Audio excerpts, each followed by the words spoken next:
everyone. Let us continue our lecture on the physical science part 2 of our lecture, module 3.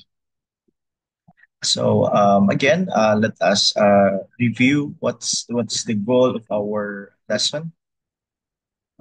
Anyone can remember, okay?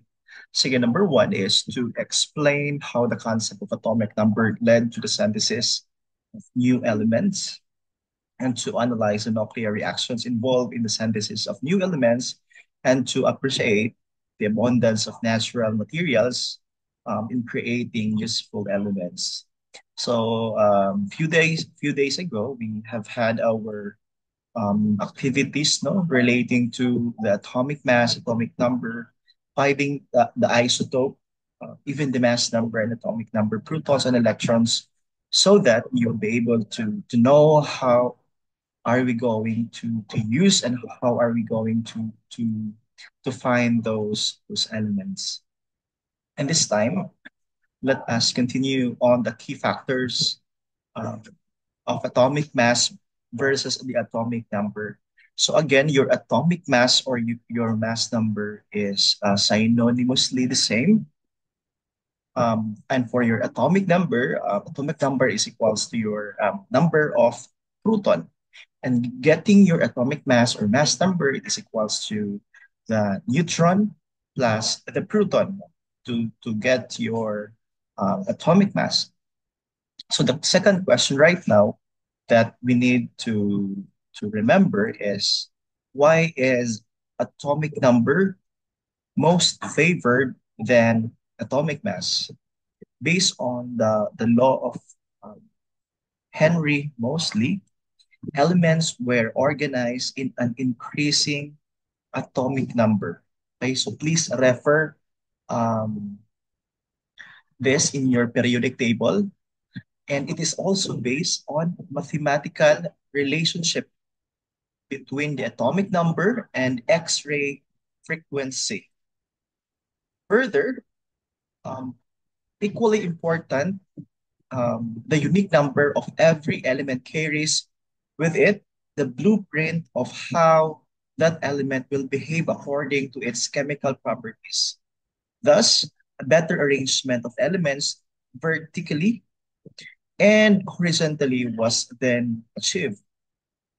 On the other hand, the mystery of the missing element was also solved, and all the gaps in the periodic table were finally filled in with the new system of order in the periodic table, which was based on this one, the atomic number of elements, in which this is a milestone in advancing human knowledge of matter. Amazingly, with a tweak in the periodic table, there are approximately 24 elements were predicted. And so another quest was set in. Right? The second one, the mission possible, the quest for unknown elements. The next question is, where on earth can these unknown elements can be found? So gayo sila pangitaon. Are we going to excavate in in the Earth's beneath surface, or are we going to synthesize this in the laboratory? Further, not long after the periodic table was revised with 118 total elements, now element 119 is on its way. Don't you know that? And 24 of these were predicted, as we have mentioned earlier, and were given additional slots in the modern periodic table.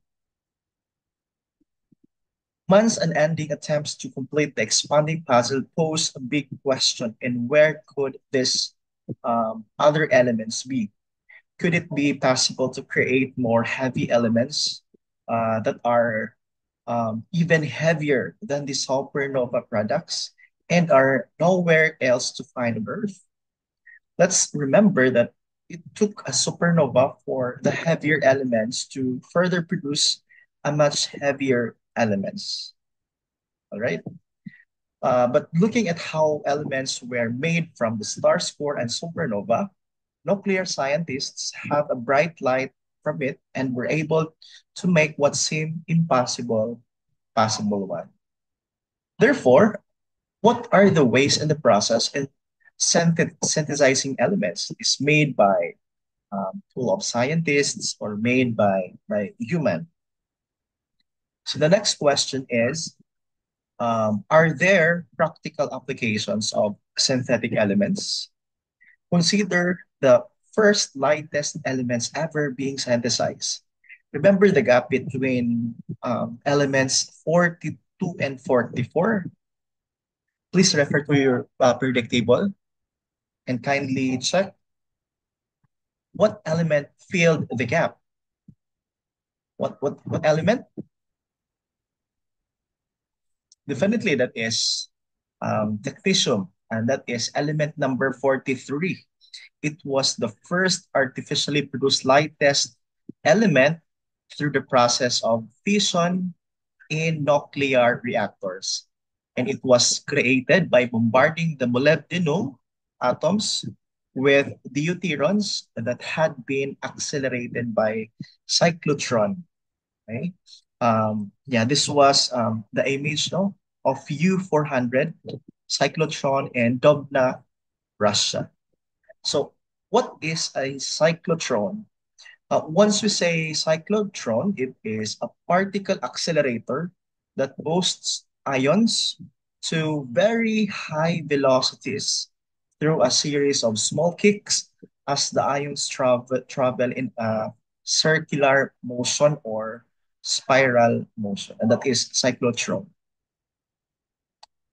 To continue, technetium radioisotope is the most used artificial element in a lot of many medical diagnostic procedure as a radioactive tracer.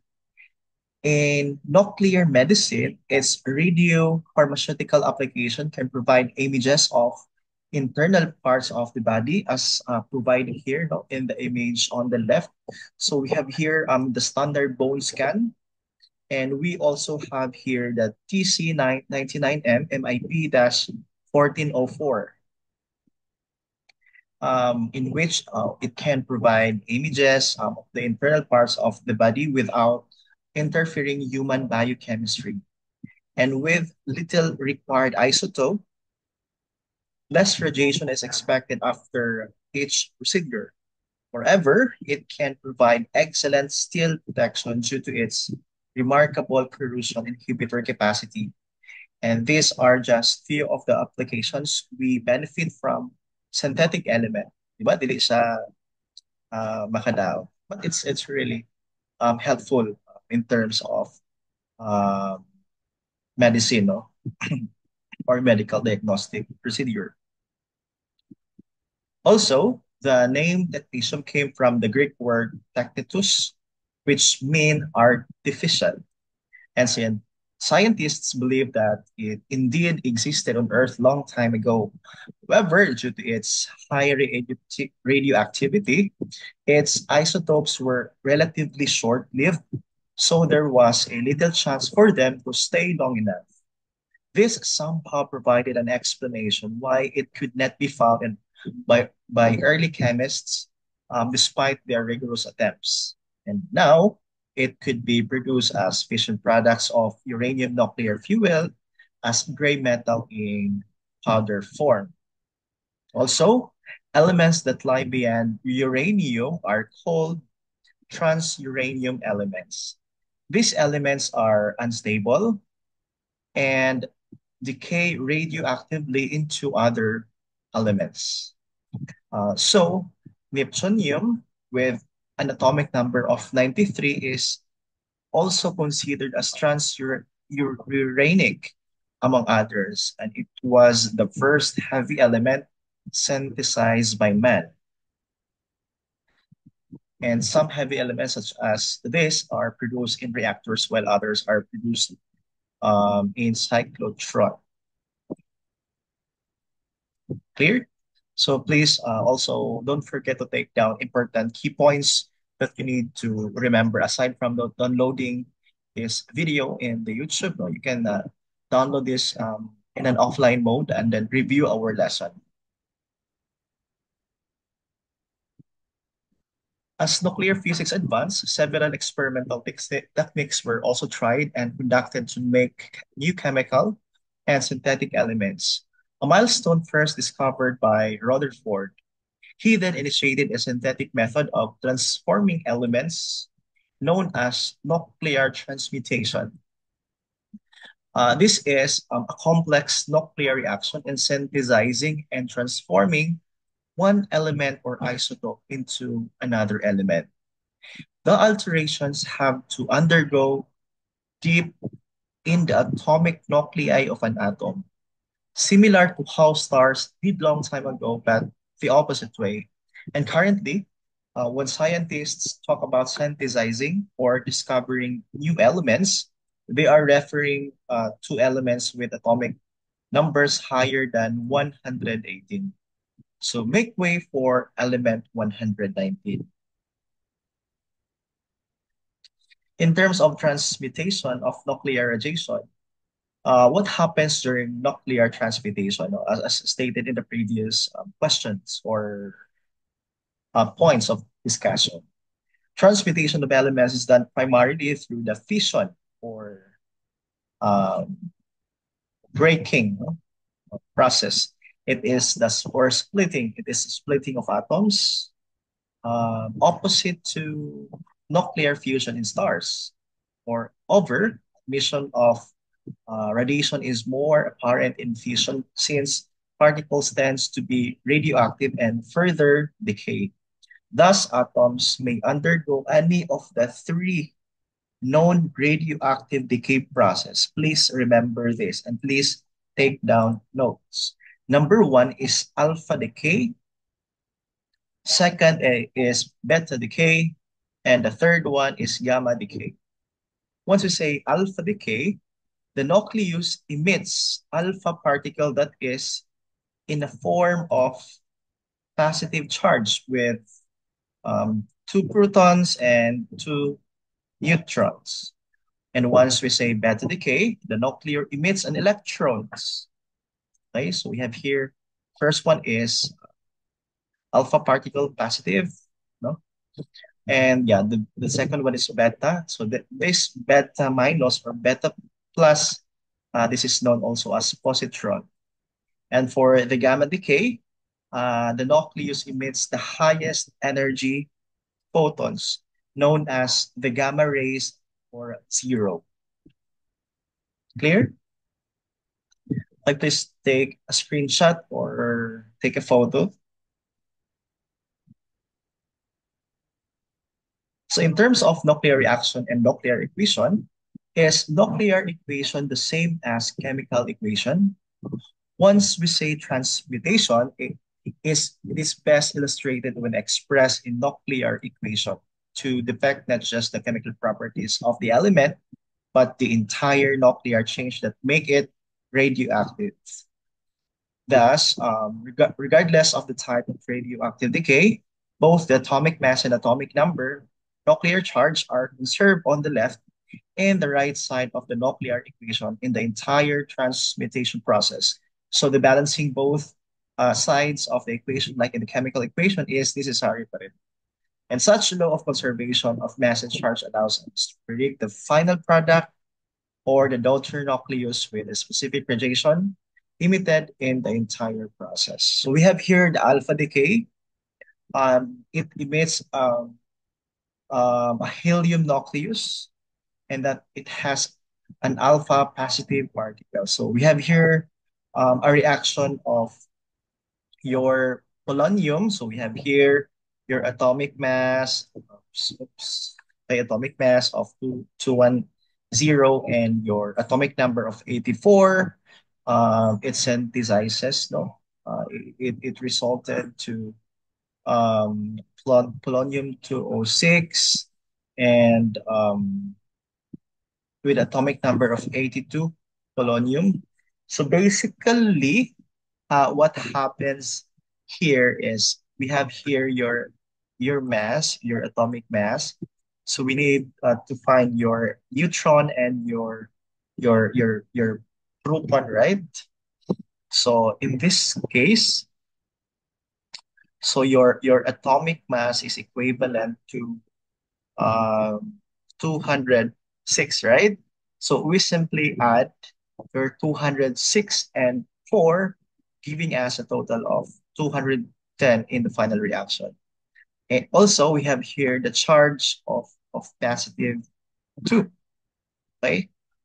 In your helium. So your atomic number is 82, and then adding it with a charge of 2, it's 84. So in the final product, we have here the atomic mass of 210 and atomic number of 84,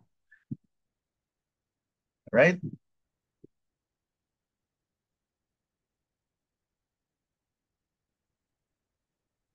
So for the beta decay, it emits a high energy electron, either in the beta plus or the beta minus particle. So in this case, we have here the different atomic mass or mass number. So we simply add 40 plus 0, that gives us 40, and we have here 20, and then you subtract it with 1, okay, giving us 19 for potassium. And another one for sodium. So 22 plus 0 is 22, and 10 plus 1 is 11. That gives us an atomic number of sodium, which is 11, and atomic mass that is 22, right?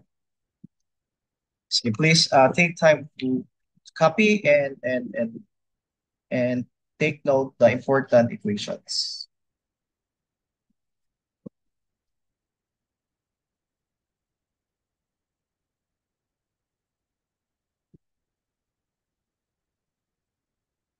So this is now your electron, and this is your positron. In terms of gamma decay, it emits the highest electromagnetic radiation, or the gamma, high energy photons with no charge that moves from the excited state to lower energy state. So we have here your mass, so 60 plus 0, that gives us 60, and 20. We have here, it should be 28 plus 0. This should be 8. That gives us 28. So kindly try the following if you can arrive with the correct answer. Your periodic table might come in handy now. You can get your periodic table and solve the following item. Okay? Try this one.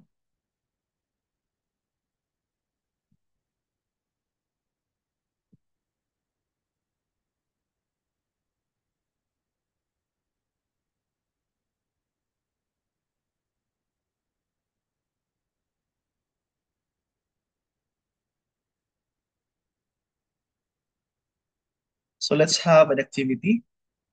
Part 1, transformation radiation in 1. You choose the letter of the symbol that represents the type of nuclear radiation. So you simply identify whether it's an alpha, beta, or I forgot this symbol, and yeah, this one. There are only 10 items. But I'll give you the rationale. What are these symbols? The letter D and letter E. So for number 1, beta decay. So you choose the letter of your choice. And number 2 is alpha decay. 3 is gamma decay. And number 4, it emits 2 protons and 2 neutrons. 5, atomic mass of daughter nucleus does not change. Number 6 is atomic mass of daughter nucleus decreases by 4. Number 7 is no significant change in mass and charge of the nucleus. Number 8 is atomic number of the daughter nucleus decreases by 2. And number nine, atomic charge of the daughter nucleus may change to positive or negative. And number 10, nucleus drops from excited state to lower states. Let's go back. Yeah. Okay. So for at this moment, please take a screenshot or take a photo. Let's proceed to part two. So track the decay series. So from the graph below, write down the type of nuclear decay process, process of uranium-238 during the transmutation. So this is now your graph. Please take a photo. So we have here in your x-axis is we have set of elements with corresponding atomic number, I guess. And we have here the mass number or the atomic mass. Like for example, we have your lead 82 and then the atomic mass is 206. Your polonium is 84 with the mass number of 210. Bismuth is 83 and 210 approximately. Okay.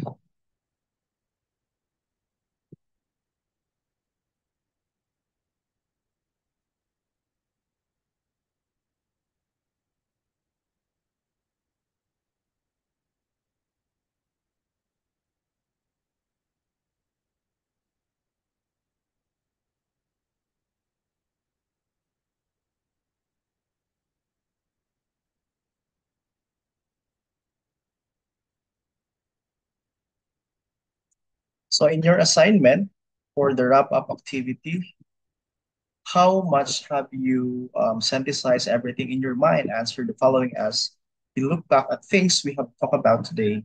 What is the missing link that led to the completion of known and almost perfect periodic table of elements? How did it lead to the discovery of synthetic elements? Number one. Number two, how do scientists forge the synthesis of elements? And number three, what happens during the synthesis of new elements? And for our post test, please answer the following item.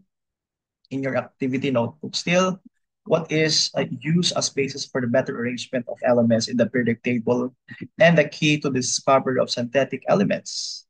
A, atomic mass, B, atomic bomb, C is atomic neutron, or C, atomic number. Number two, what type of reaction occurs when a heavy nucleus such as uranium-235 splits into two or more parts? A, fission, B, fusion, C, synthesis, or D, chain reaction. Number three, how many beta particles are released when your lead 82 atomic number with atomic mass of 197 transmutes to gold with an atomic number of 79 and atomic mass of 197? Is it A, 3, 4, 10, or 12? Number four, what is the missing in these nuclear reactions? Okay, kindly answer. And number five, which of the following best describes a cyclotron used in producing element in technetium? A, it's a device used to circulate electrons. Is it used to speed up the protons, or is it used up to speed up the reaction, or is it used up to accelerate particles that moves in a spiral path? Okay, so that would be all, and you can still review this lesson, and you can download this in YouTube for your personal consumption. So that would be all, and have a great day, everyone.